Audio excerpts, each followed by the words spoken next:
네, 지금 뜨는 투자 알고리즘에 대해서 알아보겠습니다. 1분 뒤면 11시 구간에 진입하는데요. 오늘 함께 하실 분은 DB금융투자 잠실금융센터 김병수 PB 모십니다. 어서 오세요. 네, PB님 반갑습니다. 오늘 저희 프로에 처음 모시는데 잘 부탁드립니다. 네, 잘 부탁드립니다. 네, 오늘은 아무래도 반도체를 좀 체크해 봐야 될 것 같아서요. 일단 반도체 첫 번째 연결고리 확인하시죠. 제가 앞서서 별점 뉴스에서도 소개해드렸던 브로드컴의 호실적입니다. 너무 잘 나왔어요. 네, 생각보다 잘 나왔고 특히 AI 쪽 매출 증가가 70%를 넘겨섰다라는 것이 투자 심리를 좀 자극해 줄 만한 이슈잖아요. 근데 사실 뭐 크게 반응을 한다기보다는 일부 시스템 반도체 종목들 현재 상승세 나타내고 있습니다. 그냥 일부 저점에서 반등 정도로 봐야 할지 아니면 이 호실적이 반도체 전반적인 모멘텀을 좀 살려줄 수 있을까요? 네, 맞습니다. 어제 밤만 해도 브로드컴이 조금 빠지는 모습을 보여서 조금 안타까웠다가 저희 이제 한국 시간으로 아침 시간부터 실적이 좋아져서 시간 외에서 한 10% 정도 오르는 모습을 보이고 있는데 결국에 저희가 가장 궁금한 거는 브로드컴 또는 관련된 반도체 미국 쪽 실적들이 좋게 나왔을 경우에 이거에 한국 시장이 어떻게 반응하냐가 좀 많이 궁금할 거다라고 좀 예고를 드려보고 싶습니다. 저희가 가장 궁금한 뭐 삼성전자 하이닉스를 일단 차치하고 물론 후공정 쪽이라든지 이런 소부장 쪽에서는 충분히 반응을 오고 있다라고 먼저 요약을 드려보고 싶고 이 이후에 과연 이 효과가 어디까지 넘어갈 수가 있을까가 국내 반도체주의 투심이 되돌려지고 상반기에 반도체 쪽 업종에서 좀 주가 상승이 나올 수도 있지 않을까라고 좀 조심스럽게 한번 얘기 한번 해보고 싶습니다. 오늘 당일에 하이닉스가 이렇게 2% 가까이 떨어지는 건 어떤 이유에서예요? 일단 방금 말씀드린 것처럼 브로드컴 외에는 아직 실적이 그렇게 나오거나 뭐 주가가 많이 오르는 모습을 보이지 않고 있습니다. 어제 같은 경우만 해도 엔비디아나 플랜티어 같이 저희가 알고 있는 미국의 테크 종목들이 좀 빠지는 모습을 보였고 그렇기 때문에 하이닉스 같은 경우에 마이너스 2%, 삼성전자도 뭐 아까 파란불이 켜져 있는 모습을 봐서는 저희가 생각하는 반도체 1등주, 우리나라의 대장주는 아직은 반응을 보이지 않고 있고 그 아래쪽에 작은 종목들이 먼저 반응을 좀 보이고 있지 않을까라고 생각을 하고 있습니다. 알겠습니다. 저희 두 번째 연결고리가 삼성전자와 하이닉스의 부진인데요. 오늘만 봐도 중소형주만 움직이고 이 반도체 투톱이 조용하잖아요. 근데 이렇게 생각해 볼 수도 있을 것 같아요. 최근에 시장이 조금 관세 리스크 때문에 불안하다 보니까 지수에 영향을 많이 주는 이 투톱은 좀 조정이 나오고 그래도 반도체 모멘텀은 일부 중소형주들에게만 실리고 있는 현상 같은데 이쪽에 대한 판단은 어떻게 보세요? 네, 일단 하이닉스 같은 경우에는 지금 조금 주가가 부진하긴 하지만 작년부터 굉장히 좋았던 모습을 보이고 있습니다. 마찬가지로 삼성전자 같은 경우에도 올해 초에 좀 좋았던 모습을 보였는데 다시 한번 조금 조정이 오고 있고 그 외에 이제 어떻게 보면은 삼성전자와 하이닉스에 납품하는 저희 소부장 업체들이 좀 좋은 모습을 먼저 보이고 있다라고 먼저 요약을 드리도록 하겠습니다. 요거는 어떻게 보면은 기관과 외국인들의 순매수보다는 개인들이 좀 매수를 하다 보니까 작은 종목들, 개별 장세가 좀 이어지고 있다라고 먼저 요약을 드려보고 싶고 하지만 삼성전자와 하이닉스가 조정이 길어질 것인가라는 이 질문에는 조금 어떻게 보면 긍정적으로 좀 답변을 드려보고 싶습니다.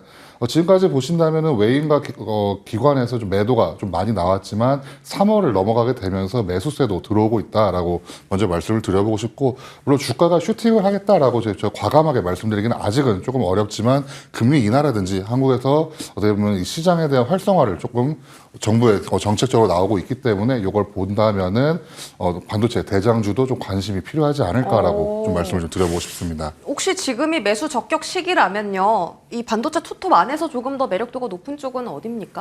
일단 삼성전자와 하이닉스를 두 개를 딱 단순히 비교한다면은 반도체 입장에서는 하이닉스가 조금 더 매력적이긴 합니다. 다만 반도체가 만약에 좋지 않을 경우에는 그 외적인 사업부도 갖고 있는 삼성전자가 매력적이기 때문에 두 가지를 나눠서 말씀드리기보다는 반도체 시장의 훈풍이 불 때와 또는 삼성전자와 하이닉스가 구별될 때는 반도체 외적인 부분이기 때문에 지금은 반도체 시장 또 D램 가격이라든지 아니면 HBM 가격 쪽을 좀 보셨을 때는 반도체 업종을 봤을 때는 하이닉스를 조금 점수를 좀 더 주고 싶고 그 외적인 부분이 좀 길어진다라고 하신다면은 삼성전자도 물론 놓치지 않아야 된다라고 말씀을 드려보겠습니다. 알겠습니다. 그럼 시선을 좀 더 넓혀서요. 지금 조금 더 안정적으로 저가 매수할 수 있는 삼전한익 투톱을 담느냐 아니면 지금 좀 탄력적으로 그나마 반등 주고 있는 소보장 쪽을 볼까 이에 대한 고민도 커지는데요. 포트 구성을 어떻게 하면 좋겠습니까? 소부장에 집중할 때라고 말씀드리기보다는 네. 일단 담아두고 관심 종목에는 분명히 들어가야 주 종목이긴 합니다. 그 이외에 이제 반도체 관련주에서 뭐 유리기판이라든지 삼성전자에도 이번에 이야기가 나오고 있기 때문에 소부장 업체들의 대장주를 한번 찾아보는 시간도 필요하지 않을까라고 좀 말씀을 좀 드려보고 싶습니다. 알겠습니다. 자, 그러면 저희 다음 연결고리 확인할까요? 바로 유리기판입니다. 삼성전자가 유리기판에 너무나도 진심이고요. 뭐 유리 인터포저도 같이 개발할 거다 이런 소식도 오늘 나왔어요. 어제는 JNTC도 이제 유리기판 종목이죠. 이제 11개 기업에 샘플 공급한다라는 소식 때문에 급등했고 대장주인 퓨롭도 한번 반응을 보였거든요. 이쪽에 대한 시선은 이제 상용화가 가까워졌기 때문에 계속 잘 가잖아요. 여전히 좋게 봐야 됩니까? 네, 맞습니다. 유리기판 같은 경우에는 어떻게 보면 삼성 쪽에 CEO 리스크가 좀 떨어진 이후에 뭐 M&A라든지 이런 투자가 굉장히 많이 이루어지고 있는 모습을 보이고 있습니다. 오늘 같은 경우에는 캠트로닉스가 좀 주가 강세를 보이고 있고 필옵틱스도 한 3주 전부터도 굉장히 관심을 많이 받는 종목 중에 하나이기 때문에 특히 필옵틱스 같은 경우에는 제 5만 원 넘어가는 주가 모습을 보였다가 이제 살짝 조정을 받고 다시 한번 고개를 드는 모습을 보이고 있기 때문에 이런 순환매 장에 돌아갈 때 소부장 쪽에서 유리기판을 놓치면 안 된다라고 좀 말씀을 좀 드려보고 싶습니다. 네. 캠트로닉스랑 퓨롭틱스가 삼성전자의 유리 기판 말고 유리 인터포저라고 이제 부품 쪽으로도 같이 개발하자라고 제안서를 낸 상황이고요. 어제 샘플 공급 시작했다는 JNTC도 있고요. 여러 가지 종목들이 많잖아요, 사실. 어떤 유리 기판 종목이 가장 좋을까요? 일단 유리기판이라고 할 때는 아직은 이런 상품화가 되어 있지 않고 있기 때문에 저희가 보통 알고 있는 대장주부터 접근하는 것이 제일 좀 안전하지 않을까라고 말씀을 드려보고 싶고 일단 필옵틱스나 캠트로닉스 같은 경우에는 일단 전고점을 보여준 상태에서 살짝 조정이 나오고 있기 때문에 여기서부터 조금 추격 매수 또는 분할 매수로 접근한다면은 4월까지는 그래도 토식이 좀 있지 않을까라고 좀 말씀을 좀 드려보고 싶습니다. 대장주 쪽으로 보자. 퓨롭틱스인가요? 굳이 두 종목 중에 하나를 지금 말씀드리라고 하면은 차라리 필옵틱스가 조금 더 유망해 보이지 않을까라고 개인적으로 생각하고 있습니다. 알겠습니다. 유리기판에 대한 힌트도 얻어받고 네, 접근 가능하다 이렇게 보셨습니다. 자, 다음 연결고리는요. 반도체법 폐지입니다. 이 트럼프 대통령이 이틀 전에 의회에서 반도체법 필요 없다라고 언급했잖아요. 사실 많은 이제 증권가 IB 쪽의 분석에 따르면 그냥 협상 카드로 들이민 거다. 뭐 다 뱉는다고 그게 이루어지진 않잖아요. 그래서 우리가 이 부분은 좀 신경을 덜 써도 되겠다라고 하는데 좀 무게를 덜 둬도 되겠습니까? 반도체법 폐지 같은 경우에는 지금 미국의 정권이 바뀌게 되면서 어떻게 보면 전 정권의 업적을 좀 지우는 모습을 보이는 것 중에 하나다라고 좀 말씀을 드려보고 싶고 이 반도체법 폐지라고 한다면은 결국에 반도체 업체들이 미국에 투자했을 때 그 투자에 대한 수혜를 어떻게 보면 조금 미국 세금으로 막겠다라는 이야기인데 이 트럼프와 리스크가 반도체주를 비롯해서 반도체만 있는 게 아니기 때문에 수많은 어떻게 보면은 발언들에서 그 중에 하나가 반도체이고 저희 한국에서는 어떻게 보면 반도체가 국가 기관 산업이기 때문에 좀 많은 관심을 받고 있다라고 먼저 요약을 드려보고 싶고 비단 반도체뿐만 아니라 지금 트럼프 대통령이나 이런 일론 머스크나 어떻게 보면 정치 쪽에서 발언 나올 때마다 미국 시장의 주가 변동이 굉장히 심한 모습을 보이고 있습니다. 그거에 반해서 한국 시장이 반응하는 게 조금 무디지 않을까라고 좀 보고 있고 그 이유는 저희가 이미 트럼프 1기를 겪었기 때문에 지금 트럼프 대통령의 발언이 아마도 협상 카드일 가능성이 있다라고 좀 어떻게 보면 좀 낙관적으로 보고 있지 않을까라고 생각을 하고 있지만 여기에서 결국에는 한국 때리기를 아마 피해가고 중국과 어떻게 보면 캐나다, 멕시코 이쪽을 좀 경계하는 모습을 보이고 있기 때문에 반도체주에서는 적어도 반도체주에서는 트럼프발 리스크가 저희 생각보다는 강하지 않을 수 있다라고 네. 좀 말씀을 드려보고 싶습니다. 지금 공화당에서도 뭐 일부 반대한다라는 맞습니다. 이야기 나오고 있고 삼성 하이닉스가 반도체법 그 칩스법 보조금을 안 받아도 실적 선방이 좀 가능한 상황이에요?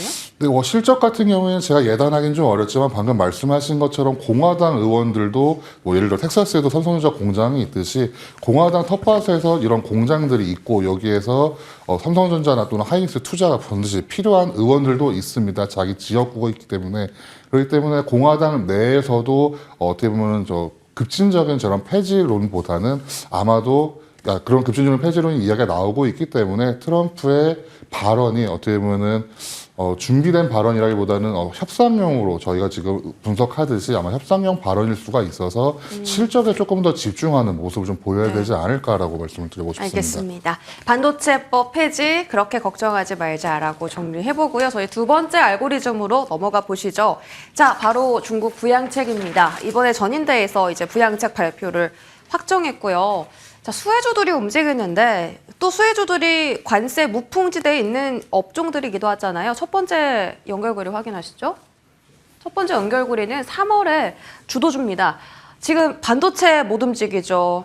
2차 전지 바이오 찔끔찔끔 부진하죠. 최근에 많이 올랐던 조성방산 오늘도 쉬어가는 흐름인데요. 3월 달에 주도주는 중국 수혜주가 될까? 엔터, 미디어, 콘텐츠, 게임, 화장품, 여행 많잖아요. 오늘 대부분 다 잘 가거든요. 어떻게 보십니까?